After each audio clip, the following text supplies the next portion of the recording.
All right, we'll call to order our Borough Council Workshop meeting for November 2nd, 2022.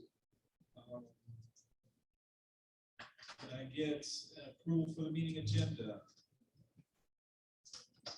Only question. I'll second. I got a motion from Councilor Fagan, a second from Councilor Gerard. Any questions or changes to the agenda? All right, all in favor? Aye. Opposed? 0, none. All right, we'll go to item 2, public input. Anyone from the public, please rise, state your name and address. It doesn't look like anyone's in attendance, so. You want to take the phone? You are correct. I am sorry. So. You got me all excited about the Phillies coming. Okay, sorry. All right, this is the manager. Go ahead and take the roll. President Ferguson, Here. Vice President Gerard, Here. Councilmember Fagan, Here. Councilmember Cresser, here, Councilmember Stevens, Here. Mayor Gerard, Here. Borough Manager Snyder, Here. Borough Solicitor Harper. All right. I apologize for my cohorts on that slip. All right, we talked about item 2, public input. There isn't anyone, so we'll go on to item 3, the announcements. Next council meeting is November 16th, regular meeting here at 7:30 p.m. in council chambers. Borough is scheduled to meet Wednesday, November 16th, 2022 at 8 a.m. here in council chambers. The borough offices will be closed Friday, November 11th, 2022 in observance of Veterans Day holiday, and Thursday and Friday, November 24th and 25th in observance of the Thanksgiving holiday. And the next planning commission meeting is scheduled for December 5th at 7 p.m. here in council chambers. All right, any questions? If there are none, we'll go to item 4, reports of standing committee meetings and the mayor. So budget and finance and labor committee report. Just in general, we met earlier this evening and went through the budget items. You probably heard lots of screaming and cursing through the door as we're having this conversation, but we are getting close and we'll be able to present information at the next meeting with preliminary budgets. So, any questions for the budget and finance? Planning, building, and zoning. The committee has not met recently. We do have a couple of items on our agenda from our committee that we'll be discussing a little later on, but other than that, I have nothing else. Any questions for planning, budget, and zoning? I guess we can talk about that. All right, public safety. Okay, we haven't met recently, but we did get back some of the speed studies, and they are going to be in our little borough informer that's going to be going out. For West Vine Street, the average speed for eastbound traffic was 26.94 miles per hour, and the average speed for westbound traffic was 28.67 miles per hour. On Broad Street near Wayne Avenue intersection, the average speed westbound was 25.45 miles per hour, and the average speed eastbound was 24.74 miles per hour. As all our borough roadways are posted at 25 miles per hour, these numbers show that overall drivers are obeying the posted traffic control signs.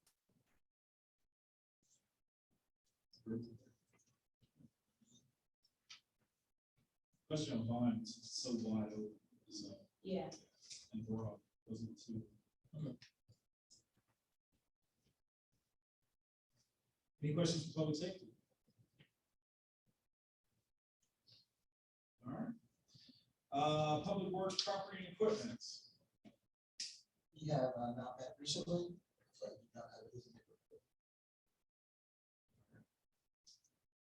How about utilities? We have not met, we have not met recently, and this one I have nothing to report. Any update on the behind the meter generation? I haven't heard anything. Do we have any? Sure. In my manager's report, I listed that it was scheduled to be commissioned the week of November 7th. Steve and I are really happy to report that they were actually in town today, Power Secure, and believe that the final commission, unless something happens, will take place tomorrow. So, fingers crossed overnight that everything goes well and that it will be online and commissioned tomorrow, which is in plenty of time to meet, demand for peak shaving over the winter. So it got pushed up basically a half a week. Yeah, all right. We just found that out, this afternoon that we're in town, so works out well. I will say that I know, Rich had asked last meeting about the delinquencies for, electric, and that we are roughly around, for October, was roughly around $30,000 in delinquencies. That's, pretty low for us, considering that $10,000 of that is in liens for properties that we have taken steps to lien, because they are delinquent, so really it's only roughly around $20,000 of delinquencies. As he asked last meeting, so I wanted to get the information. I was just gonna ask, do you know specifically what they need to clear or whatnot to get a commission? It's just like final testing they have to do. Basically firing the generator up, testing voltage, input voltage, output voltage. We have to open up the recloser that was installed outside our gate to take it offline from our electric system while they do the final commissioning. So that's going to take place tomorrow. Everything's installed. Everything's 100% installed. Yes. We want to publicize that in our communications, our social media publications. So people know what's going on when they hear this thing kick on. If they do, they probably Well, will. that they all. They Give won't us hear. location. Honestly, they won't hear. They had it turned on today, just running the engines, not actually generating power, but just running the engines. And it sounded like a minor hum inside the public workshop. Okay. Nobody in the public is Louder than a it. truck, Huh? like a truck running louder. It was quieter than a truck. Yeah. I was amazed at how quiet they actually were. I thought it was a car from like Manheim Auto Auction that's right in front of us. I just thought it was a car that was running out there. And I walked around back and I saw they had the generator running. So, I remember all the discussions we had on where to put it for noise and everything else, and apparently we didn't need to have all this discussion. and it's virtually, you could run that thing at 2 a.m. and I don't think anybody would even know it's on. Okay.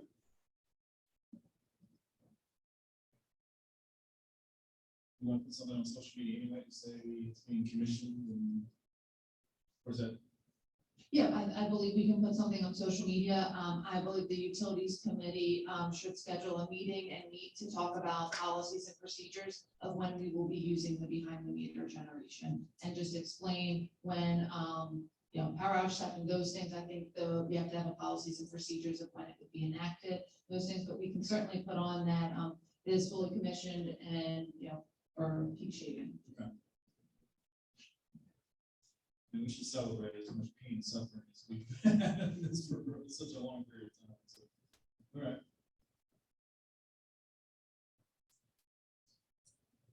How about her? Her has not met recently. We didn't really have any business. We do have 4 businesses this coming month. For the month of November, we're honoring the borough. They are the Sweet Gourmet, KCBA Architects, Hatfield Pizzeria, and Hatfield Sports Bar and Grill. In addition, I was asked to convey from Todd Weiss, who is the owner of the Hatfield Auto Museum, his appreciation. He was very excited about being selected for the month of October, and he said that he wanted me to ask everybody, to tell everybody that he was highly honored to receive the award and everything. So I'm just passing it on.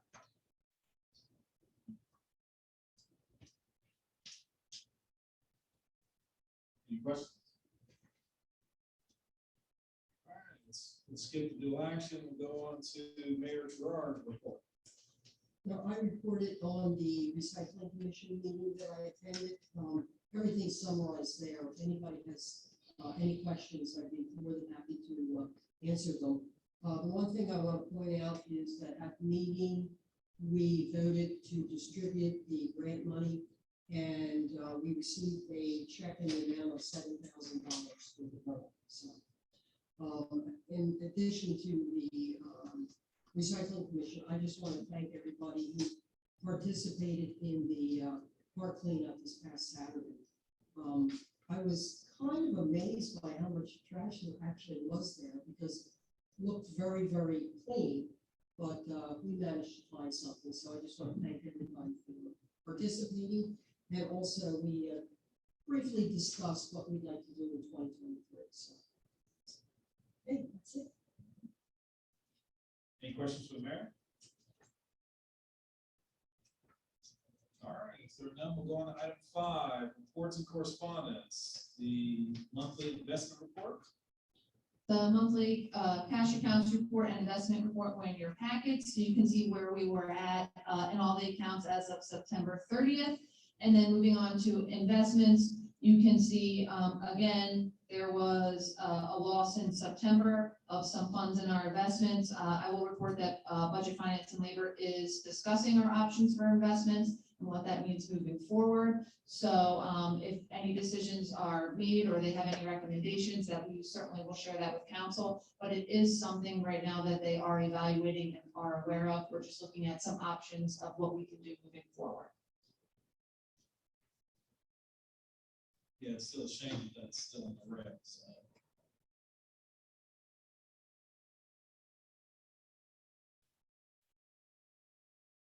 All right, keep going. Monthly EIT and LST.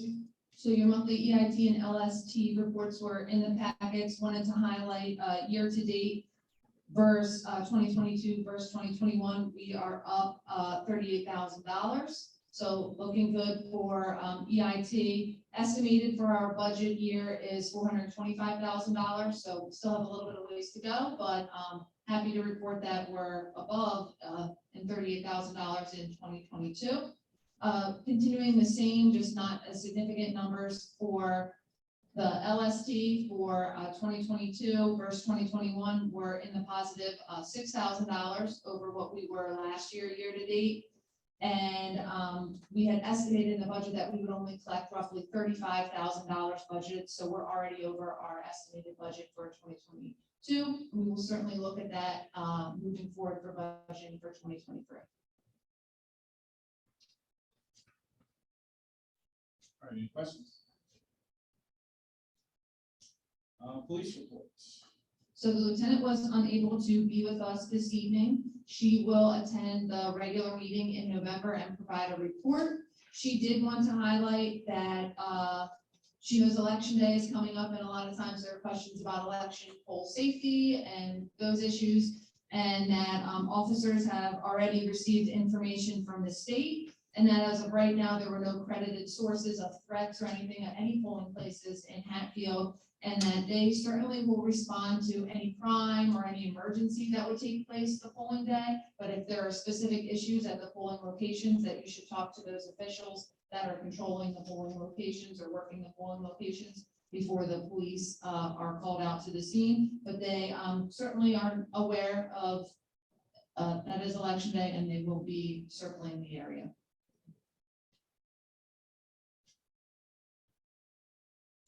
Any questions? How about the fire report? So there was no fire report in your packets this week. I will highlight that you will see on the bill list that Hatfield Borough is making a contribution of roughly, I think it's $4,000.50 for protective equipment for the Hatfield Volunteer Fire Department as they are going through training to do water rescues in relation to Ida, and Hatfield, they had asked Hatfield Borough for a donation. And we had items, but we had some money budget, Budget Finance and Labor made that recommendation that they would like to purchase 2 PPE is what they call it, equipment for water rescue. So you will see that on the bill list in November. They were very thankful when I gave them the news. All right, any questions? All right, how about EMS? The EMS report was not in your packets this meeting. I know it will be in at the November meeting, as I did see it come through late this evening over my phone, so I'll include that in the packet in November at the regular meeting. If there are no questions, we'll go on to Public Works. So mostly a lot of the same things, two things I'll highlight, obviously the power outage. But the one thing that has taken up a decent amount of our time last month was trimming the treescape trees.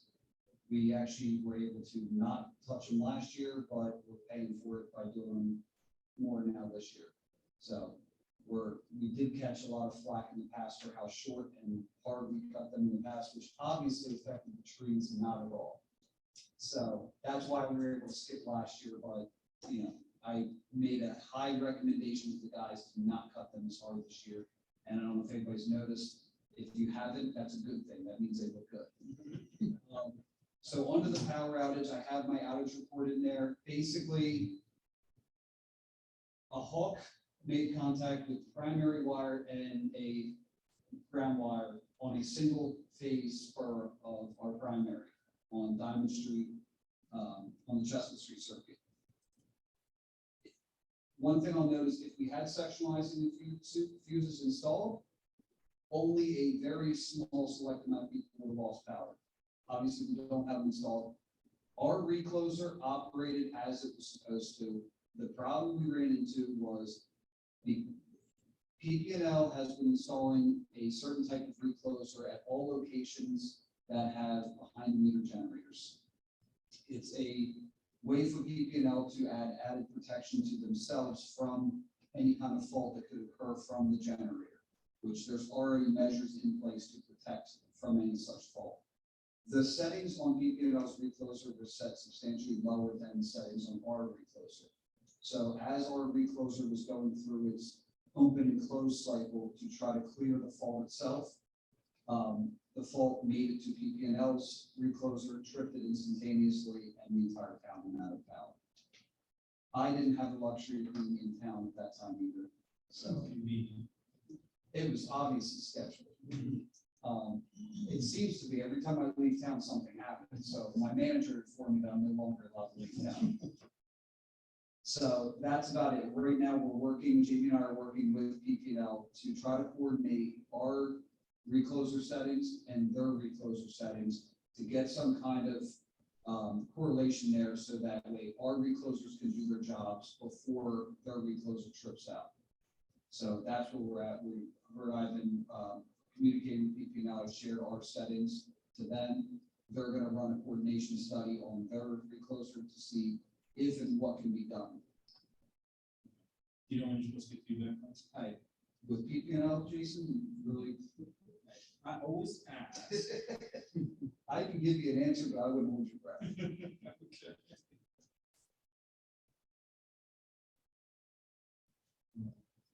The picture was quite phenomenal, showing hawks stuff in there. I thought it was interesting. In 11 years, I've seen hundreds of squirrels, one raccoon, and now one hawk. All right. Any questions for Steve?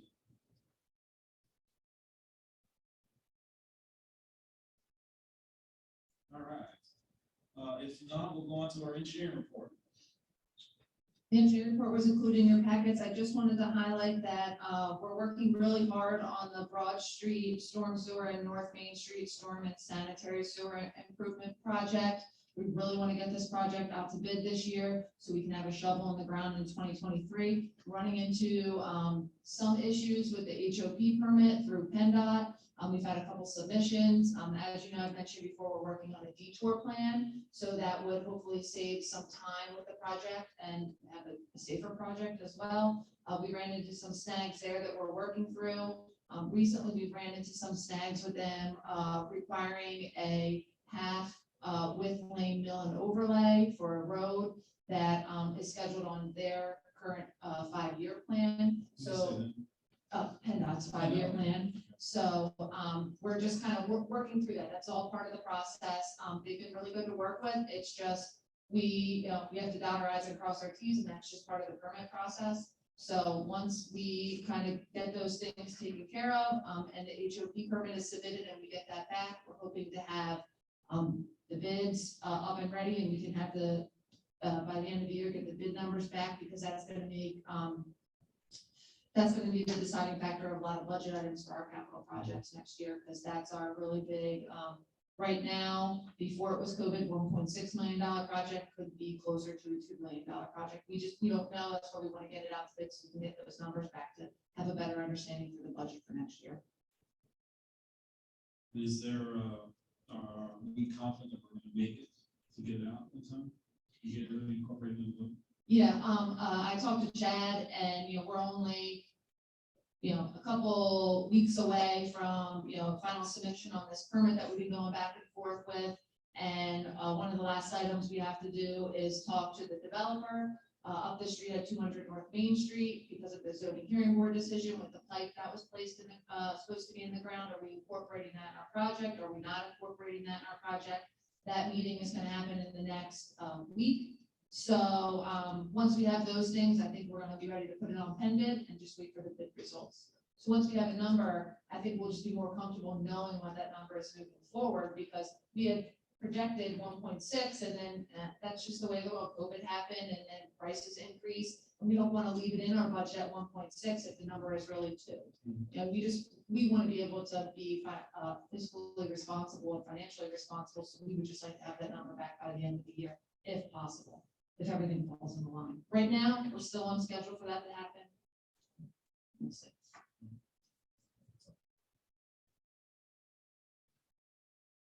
And was there anything else you wanted to highlight? No, a couple of the other things I'll hit in my manager's report. Any questions? If not, we'll go to the zoning officer report. Zoning report was included in your packets. Not much has changed from last packet. He's still working on fire safety inspections. He had a couple resale inspections for UNOs, and then just issued a couple typical permits for some alterations and a tank and an upgrade to electric service. Any questions? If not, how about fire marshal, fire safety? There was no specific report in the packets from the fire marshal. As far as I know, he wasn't called into town over the past month. And like I said, under code, they're continuing to do the fire safety inspections. Pool advisor? There was not a report included in your packets. I can reach out and see if they did meet in October, as they were going to talk about budget for next year at their October meeting. So I'd like to give a highlight of that at the regular meeting if possible.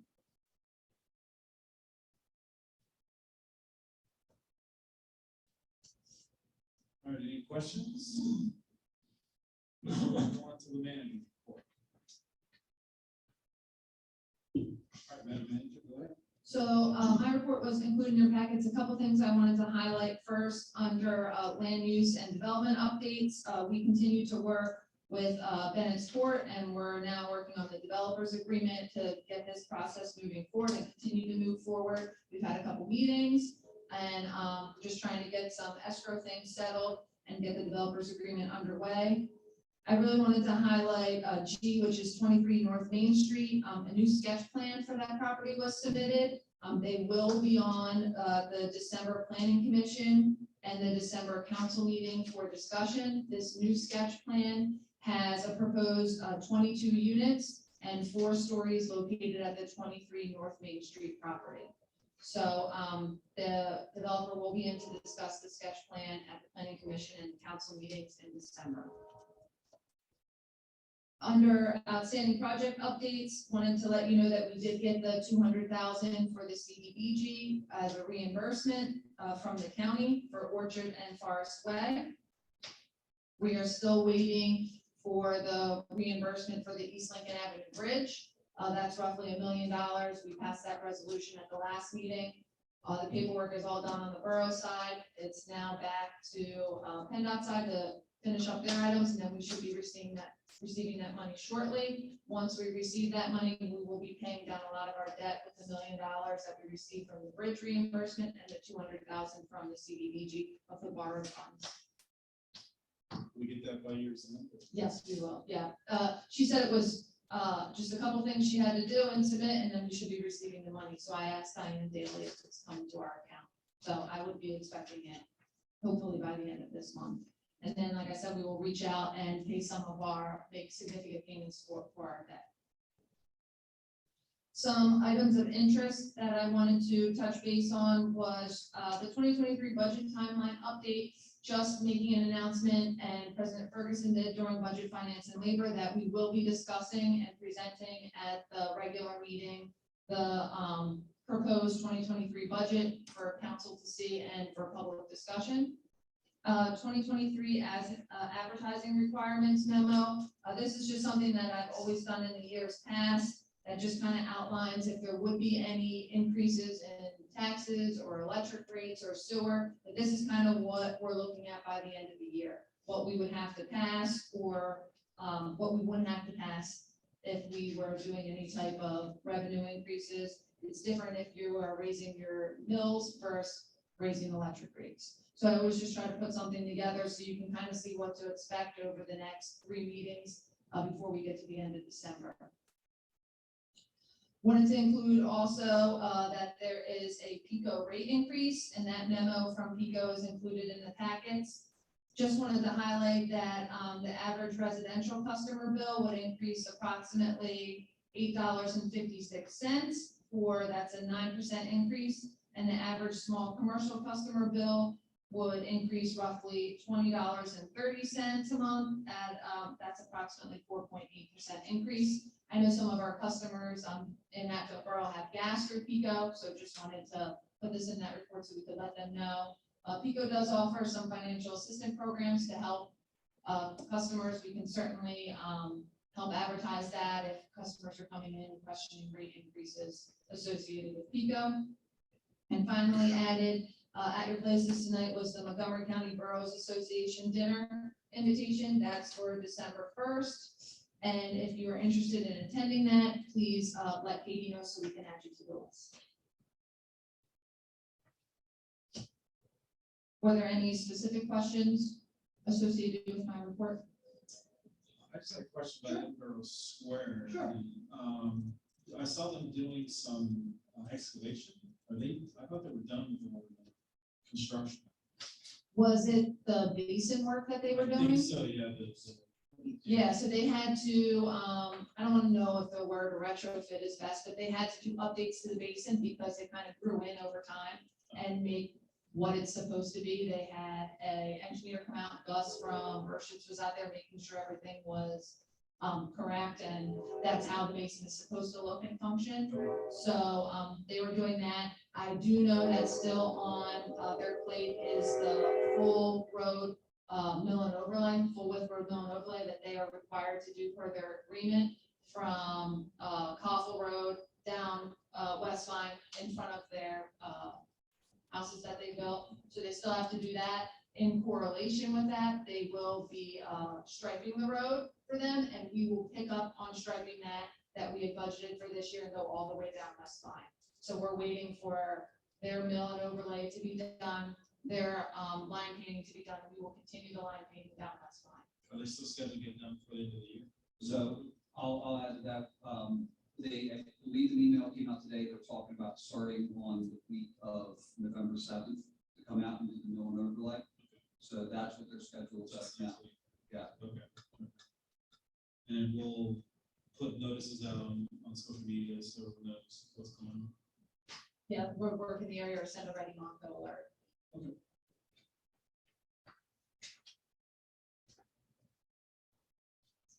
Any other questions? All right, we're done with the management report. We'll get to item number 7, new business.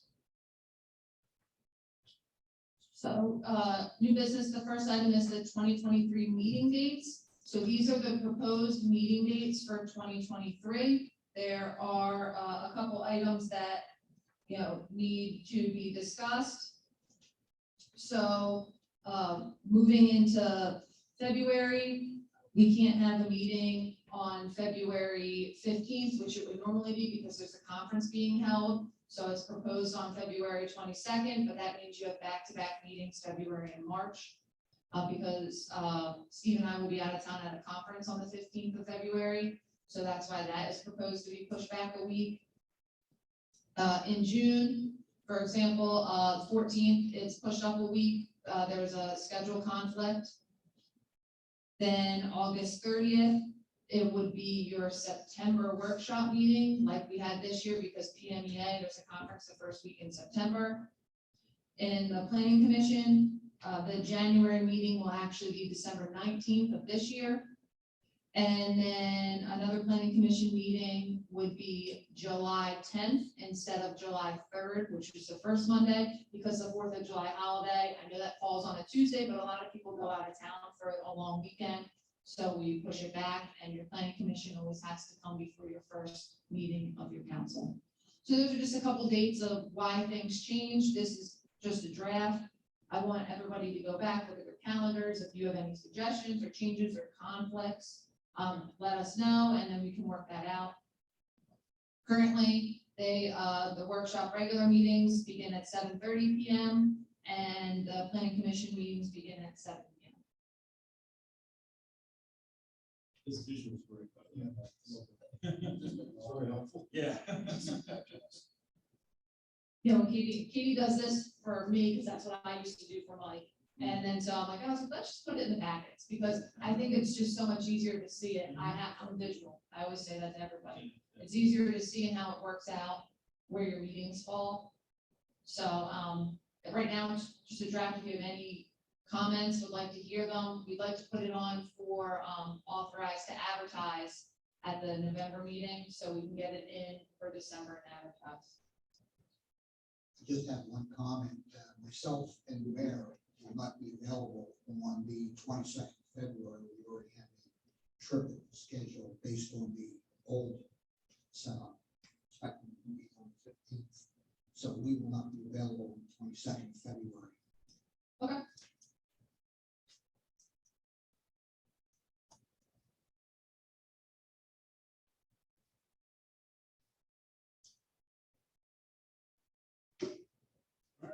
We'll go to item B, Water Authority representatives. So, Hatfield Borough has a North Penn Water Authority representative. We've had for years, they sit on as the board of directors for, as a representative of North Penn Water Authority. It's currently Ken Farrell. He has been serving in that role for roughly 30 years. This year, will if he is reappointed, this next year will be his 30th year serving in that role. I did reach out to Ken, and he is extremely interested in continuing to represent Hatfield Borough on the North Penn Water Authority Board. And they just need a decision by council by the end of the year. So I wanted to put it on the agenda. If you were interested in reappointing Ken, you can certainly do that at the next meeting or a future meeting. I just have to put that on the agenda. He is interested in currently continuing to serve as our representative for North Penn Water Authority Board of Directors. We want to put that on as an agenda item, and then also we want to, advertise to see anyone else that might be interested in open to the public. I mean, how do we normally do that? What we've done in the past is we have asked the representative that currently serves if they are still interested, and if they are, then council has reappointed them. If they weren't interested and it became vacant, then we would advertise, like on HTV and on our website and things like that. That's how it's been done in the past. It can certainly be done any way you would like. So whatever council wants, if you're comfortable with Ken and Ken is interested, you would like to be reappointed, I can add that to the agenda for the next meeting. If you want to open it to everybody, you can do that too. What's the council's thought on Good point, you can. Otherwise, I'll stop up and say, that? trust me, doing Yeah, that, so. yeah. Yeah, I agree. I agree.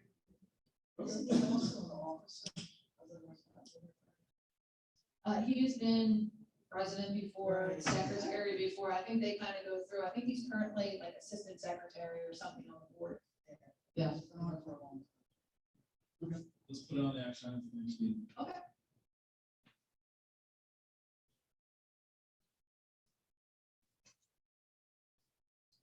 All right, if there are no other questions on new business, we'll sit down, or we'll cover old business. Let's look at item A, draft of fire prevention and fire protection ordinance. Right, I made some changes, actually, Nolan Finner in my office made these changes based on the things we discussed at the last meeting. But you should also have someplace in your packet, or maybe in the new packet, the planning commission questions. So it's one for tonight for advertising. So if you wanna look at the rewritten ordinances, we'll do them one at a time, and the planning commission comments and see if you agree with them, we would need you to do a little revisions. Okay. They don't, and none of them seem big, whether you go with them or not, so, we could still have it on for advertising. Okay. But, so if you look at fire prevention, the planning commission, let me show you what we changed is on there. I think, many changes to the fire ordinance. We added it to your current ordinance on open burning, and we gave it a new name. We added it to the fire prevention, fire protection. Because there was a comment made that calling it open burning was an issue. So we got rid of that name for this ordinance and just stuck it right into your fire prevention and code the way it is. So when you look at it, the red parts are the new parts that are added to your fire protection code. There's not a whole lot that's changed other than that, but the planning commission would like to see fire pits constructed out of stone or brick allowed. So my thought on that is, if you want that, we'll add that. And if you have any thoughts about where they should be located from property lines or something like that, we should probably add that along with it. You know what I'm saying? Like, you want to space it 5 feet from a property line, 10 feet. We should probably add that when we add that those things are permitted. So what do you think? And when you say stone, you talk about it as a permanent structure. Yeah, I've actually seen them where people, I saw one of my neighbors, that's one made of brick, and he built it himself, and he put the bricks around it in a circle, and, and made a fire pit out of that. So I could see somebody doing that with brick or stone. Mhm. But it is kind of permanent, which is why I'm thinking you might want to say how far from a property line you want. Yeah. Because this particular neighbor put it right next to the property line. Right. So, Current draft does mention 15 feet from nearest structure and 15 feet property line. yeah, but I guess what I'm saying to you is, if you're gonna have something permanent, is that okay? A fire containment device is generally considered like a chimney or something like that. Do you, if it is 15 feet far enough for a permanent thing? Well, my question is that the 15, where did 15 feet come from? Does it come from fire department, other standards? In other words, I think we took the average of the other ordinances and most of them said 15 feet from the property line, any structure or vehicle. We chose 15 feet because that's just, if we had 6 ordinances, 4 of them said 15 feet. Okay. Yeah. so if you agree with the planning commission, will add fire pits and we'll include it in the 15 feet. Is that what you're suggesting, Mark? Yeah.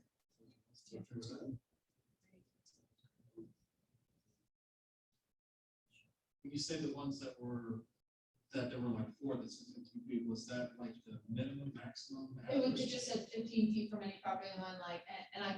No, I like, meant when you look at the other ordinances, what was the range? Yeah, Did it some range of from them, 15 to 40? No, I think 15 was max, if I'm not correct, because others listed 10, Okay. and we chose 15. Right, yeah, you gotta be careful because boroughs are a little different from townships. Right. 15 I was feet thinking might you have a not be small big, yard. yeah, right, exactly. 15 feet might be big, but I think 15 feet is I think it's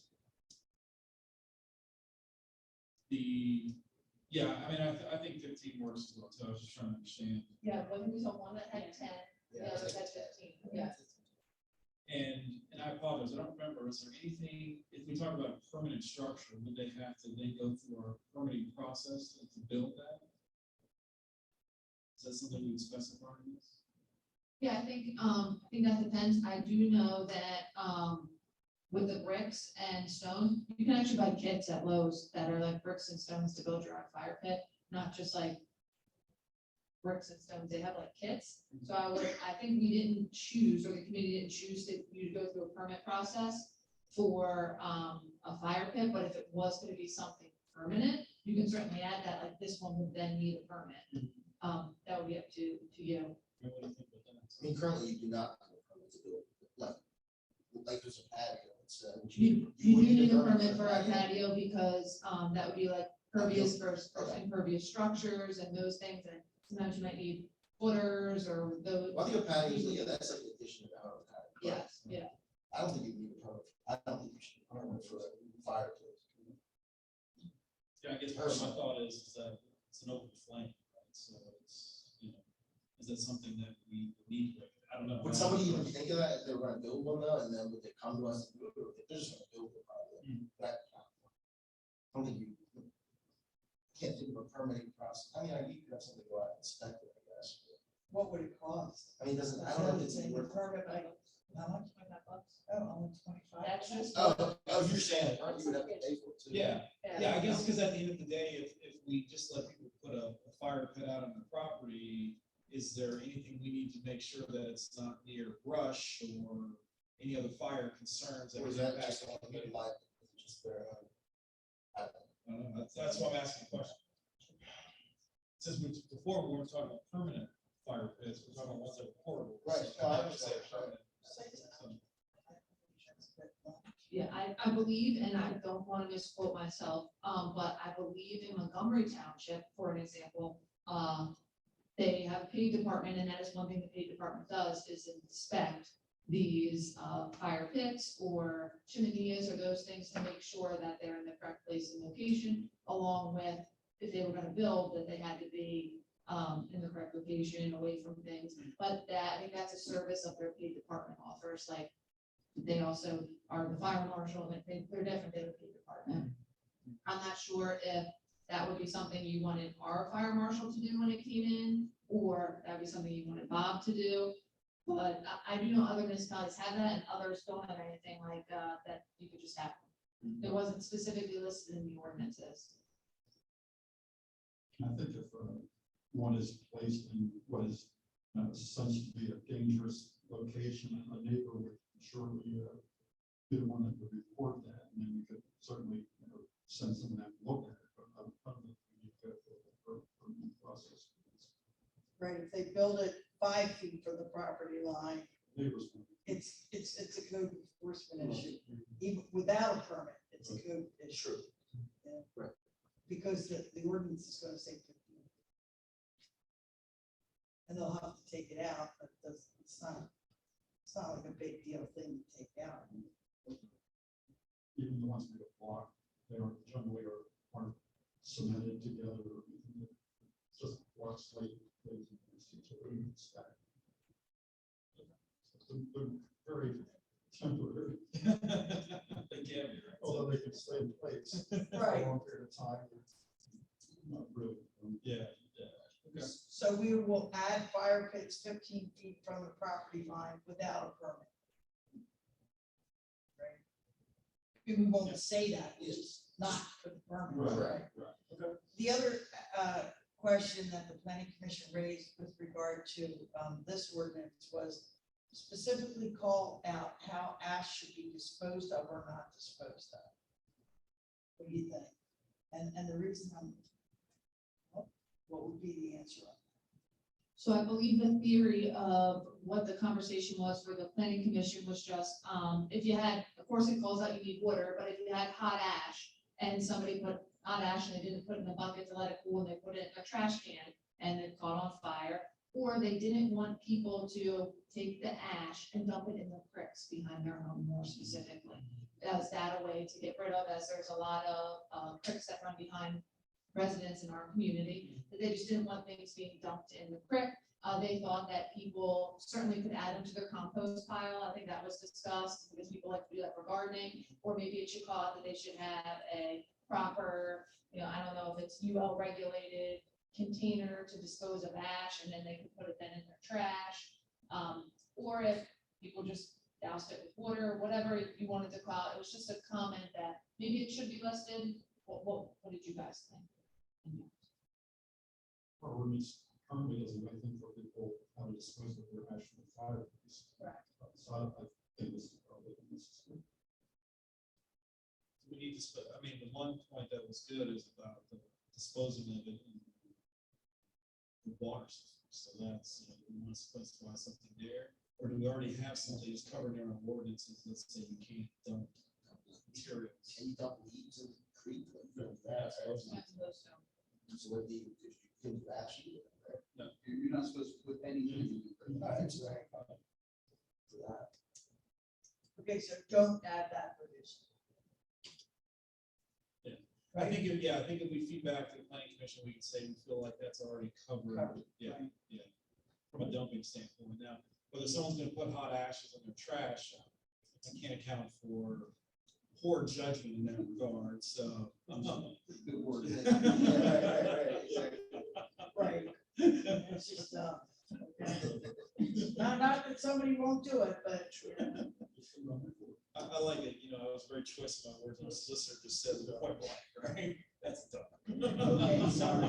No, it's, I feel honored that, that I can use words that are relevant to lawyers, so. okay, so the only thing we're gonna do is we're gonna add fire pits 15 feet from a property. Or permitted. Okay? All right, so that one's done. We move on to the leash law. This is interesting. The leash law, we moved to the animal section of the ordinance so that it's not just dogs that need to be on leashes. What's that creature you have? A bearded dragon. Okay? We mentioned a kangaroo, too.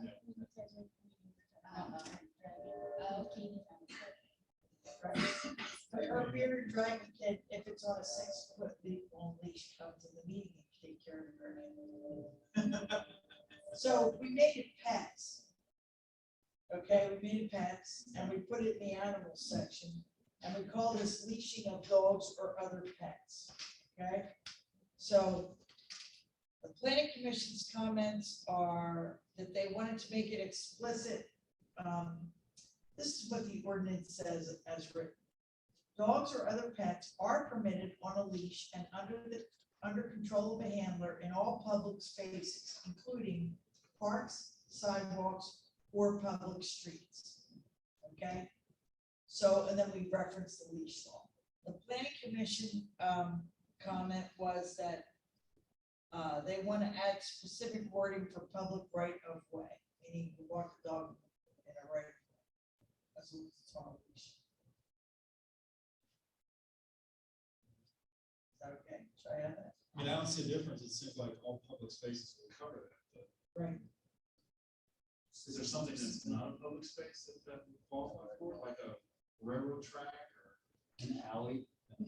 I just think that the reason it came up is there was an issue in another municipality from one of the planning commission members ran into, and it didn't specifically call out the word public right of way. So then he kind of ran into issues elsewhere. So he's like, oh, I was just trying to include that word in, that it's like an all encompassing word, that everything's included. That was the thought behind it. Maybe we should include alley. Because the funny thing about an alley is it's actually not public.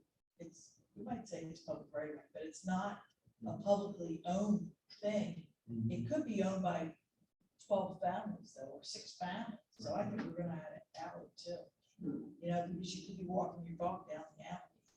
It should be on the leash, is I think what the intention is. Okay? So we'll just do that, and I think that was the only comment they had. Oh, public comment. This I thought was a good comment, actually, that we should think about.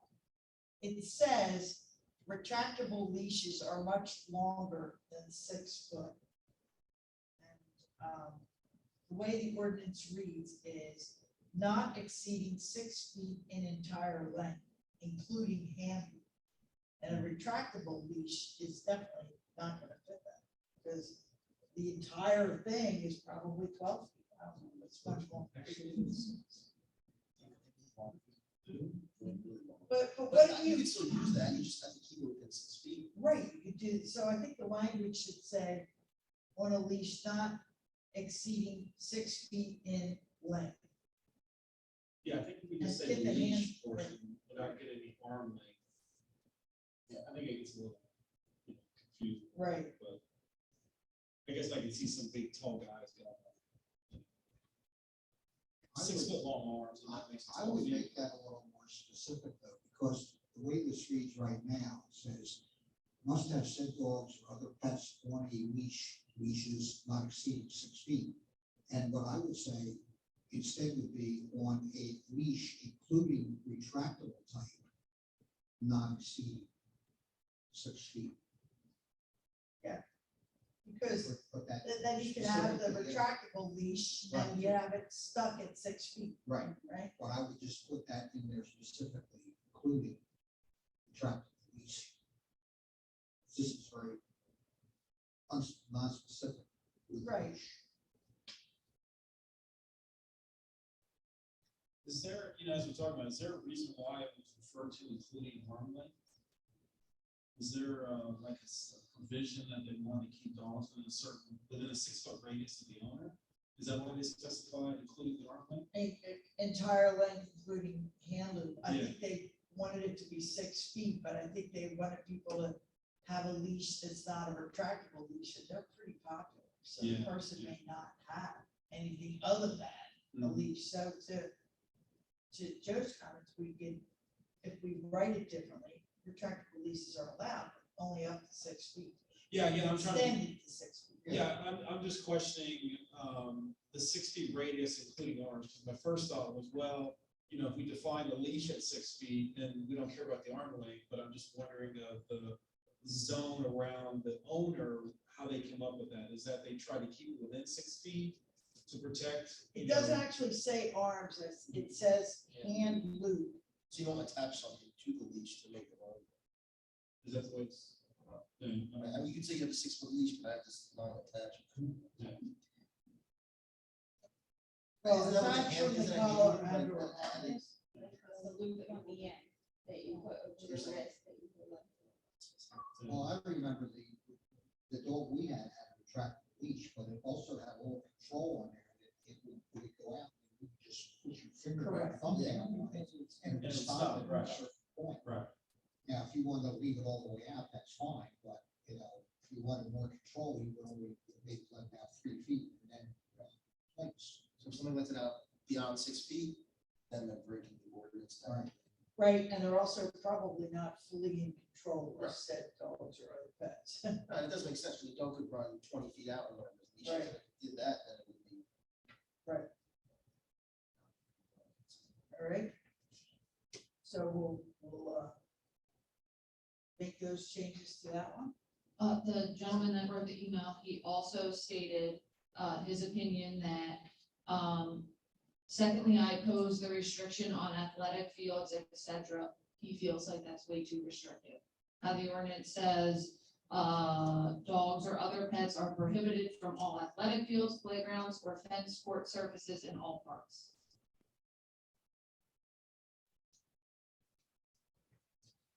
Well, most athletes don't want dogs walking on the athletic fields because they tend to do it.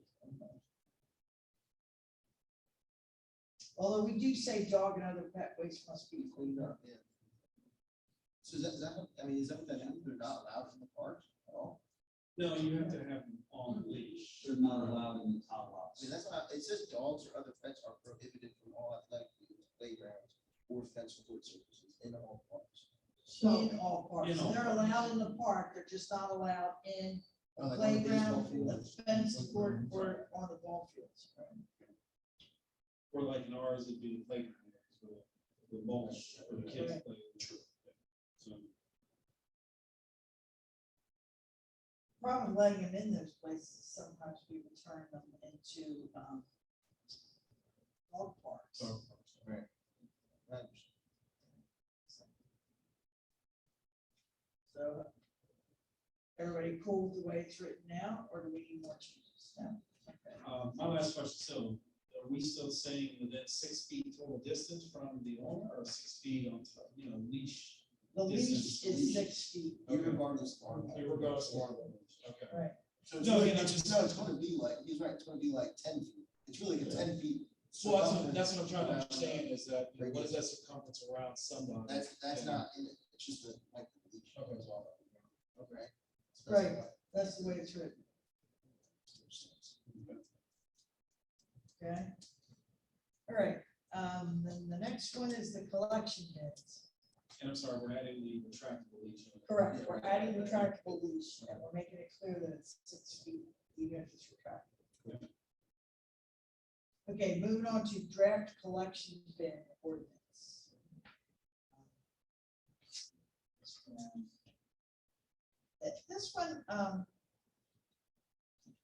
This one is part of the zoning code, and it requires 2 weeks of advertising. I just mentioned that because that's on here as an action for later. We allow it in the industrial district and the commercial district. Evidently, there are 2 businesses that have collection bins right now, and they're not in this. Do you remember which ones they were? Somebody did tell us that. Yeah, they're at the laundromat and Vinnie's. So they are currently in the core commercial or like the like RE3/commercial district, which is Vinnie's is like mixed. So so they'd have to move, okay? Unless you expanded the ordinance to include the core commercial district. I thought the idea was to have it for commercial to prevent the clutter. Right, and plus your core commercial district's designed as walkable, and depending on where they put the bin, might be in the way. But that was one of the comments.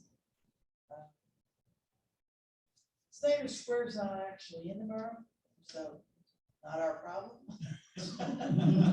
I'm just saying that township, I don't know what their rules are with regard to that, but we can't, and they would not be grandfathered, because right now we don't permit these bins explicitly anywhere. So it's not like somebody got a permit for them, you know? And so they're not grandfathered. If you pass this ordinance, they gotta get rid of them. And we confirm that there is nothing in our books that someone gave them authorization. Correct. I asked the zoning officer that directly, looked it up and said that. Okay. Okay, all right. Paragraph 4, morality. Back up a little bit, it mentions here, bins are not on concrete. Do we require them to be on concrete? Okay, I think I found anything that requires that. Okay.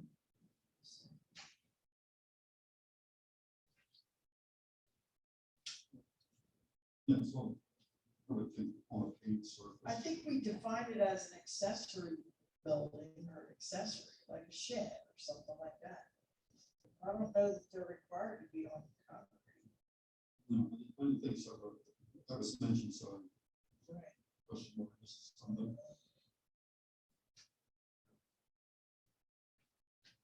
So the next issue is,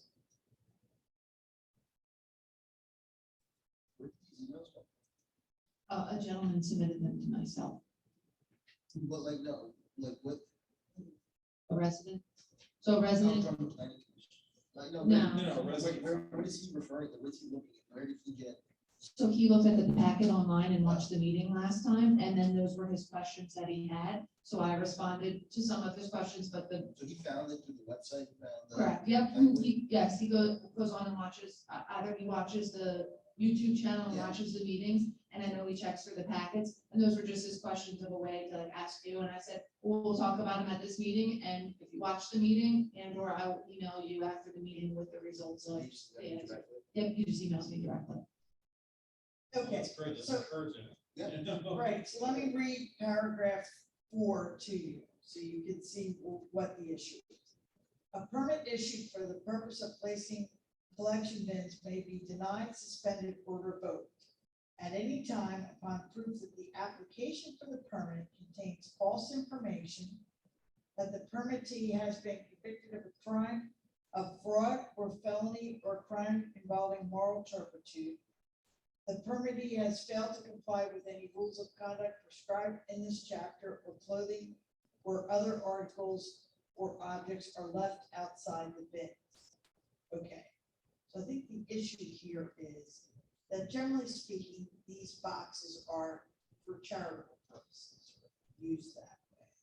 And I think that the intention of this section, which was copied from another ordinance, like it, was to make sure that, that they're not out there for people to attract, I don't know, victims of crimes of these types, or things like that. You wouldn't define moral turpitude, that would be defined by the crime code, the criminal code, chapter 18 of the Pennsylvania State laws, okay?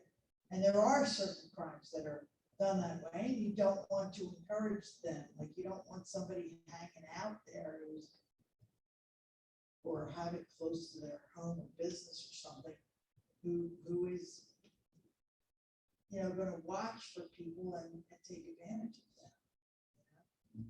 So I don't know, I don't know that it's that necessary, because it's basically, we put it in the zoning ordinance because we thought that these collection bins were a land use. It's not, you would have to decide, who decides morality was the question that was asked by You're the. saying it's in whatever Right, it would be in the crime code. Right, is this crime immoral?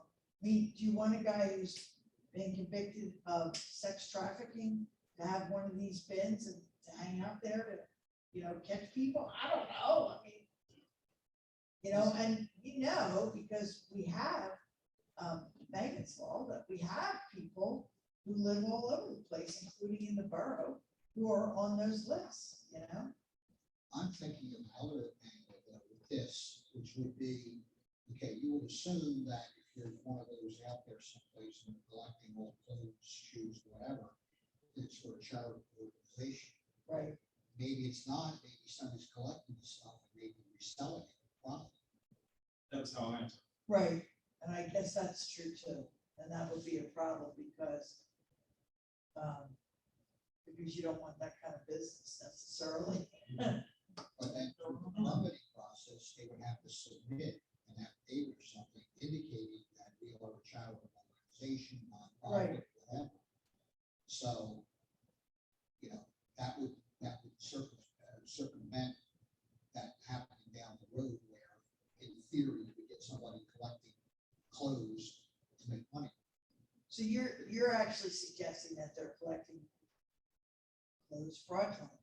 Right. That they would be, Because that's happened previously. that they say it was a charity and it's not. And Yeah, but if they don't say they're a charity and they're just collecting clothes, reselling them wouldn't actually be a crime. Correct. So the way it reads now, that wouldn't be they could do that. As long as they don't misread, they could just say donate clothes, and you donate clothes, and then Right, but they're not saying where it's going. But what I'm saying is, You would have to add language saying you can't, it has to be a charity. But in the permit process, it would have to be indicated, you have to provide proof that you are a 401c organization. No, I agree, I know what you're saying, but that's not, we would have to add that language. Right. About like, it's only for nonprofit use. Not sure that's, But that's what you're saying, I right? guess you Because could it doesn't read that way now. usually you can't make those distinctions, but you might be able to do it with a collection room. Because Why couldn't you make that otherwise, what? Why couldn't you make that distinction? Because it's a land use, does it matter if this box or shed is used for a charitable purpose or not? Not usually. But if it's for profit and you got a business next door to it, it's got a license to do something, Right, their license to make money, their business. If this person doesn't get a permit and it doesn't have a license, your assumption is that, oh, I'm just donating this, they're gonna give it to me for free. Or Right. you It's don't, almost, or it's you're almost just, a case of fraud, right? Because Right. you're- Yeah. or you're just getting rid of old clothes and you don't really care if they're selling them or they're giving them away. That's what I'm saying. So, I mean, I guess it doesn't have, you don't have to specify it has to be for charity, but what you're saying, you're making it sound like they're saying it's for donations, but then they're going around selling My it. theory is that most people are gonna figure if they see it out there, it's for charity. right. So should it only be for charities is the question. Should it only be for charities or are these just collection boxes that you could resell it? I mean, I'm just So asking. then it becomes a business. And then it's a business and then Sure. they're permitted for that. And it happens to be a business that when people, what happens these things is people overflow the bin, it doesn't get picked up regularly, and it looks like hell. No, Get that covered. I think that's. Right, you are telling. Yeah, I mean, I don't think I'd have any objection if we say for charitable, if we specifically stayed in there for charitable purposes, so. Okay, Yeah. But you are, does that have to be a 501(c)(3) like that? Well, That's that's- specific, or can it just be like a community group as well? As long as you have some sort of affidavit, I would Saying say, that it'll be- permit process. it does say I agree. collection bins shall serve registered nonprofit organizations only. In the definitions, There you go. so, Answer that question. right. Bring the big guns. Yeah. So I guess the section is meant to make sure that if you claim to be a charitable purpose, you are one, Right. that we can trust you. on that. So, what do you want to do? Leave number 4 in, take number 4 out? I think we need to. Unfortunately, I agree with that.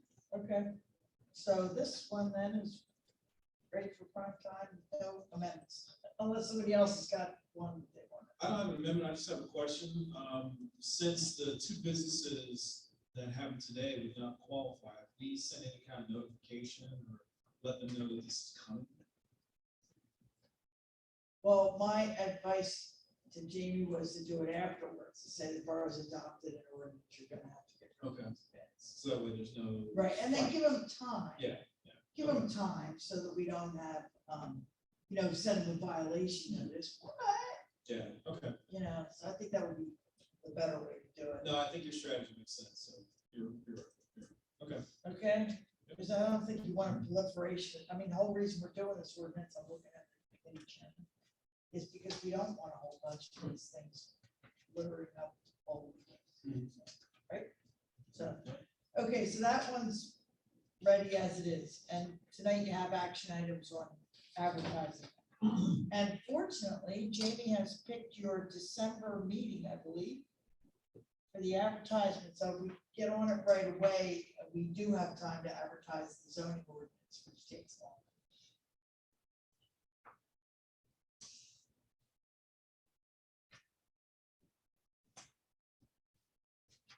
All right, any more questions on all business before we get to our action items? All right. We'll go to item number 9, action items. So motion to consider advertising ordinance number 547, amending chapter 7 of the Borough Code entitled Fire Prevention and Fire Protection to add the requirements for residential outdoor fires for public hearing on December 7th. So Along with the additional changes that we know. So moved. Second? I got a motion from Council Stevens, a second from Councilwoman Crescent. Any other questions? All in favor? Aye. All opposed? None, the motion passes. All right, item B, motion to consider advertising ordinance number 548, amending chapter 2 of the Borough of Hatfield Code entitled Animals to add requirements for responsible handling and leashing of dogs and other pets for a public hearing on December 7th, 2022. So make the motion. So I got a motion from Councilman Gerard, a second from Councilman Stevens. Any questions? All in favor? Aye. Opposed? There are none, so the motion passes. All right, we'll go to item C, motion to consider advertising ordinance number 549, amending chapter 27 zoning of the Borough Code of Ordinance to add requirements for the placement of collection bins for a public hearing on December 7th, 2022. So moved. Second. I got a motion from Council Fagan, a second from Council Gerard. Any questions? All in favor? Aye. Any opposed? Motion passes. All right, we have an executive session to talk about personnel matters, insurance, land. Yes, we are, but I'm gonna make it real quick. All right. I promise. Can we'll go to item 10, motion to adjourn for executive session. So moved. Second. All right. It is approved. Thank you, everybody.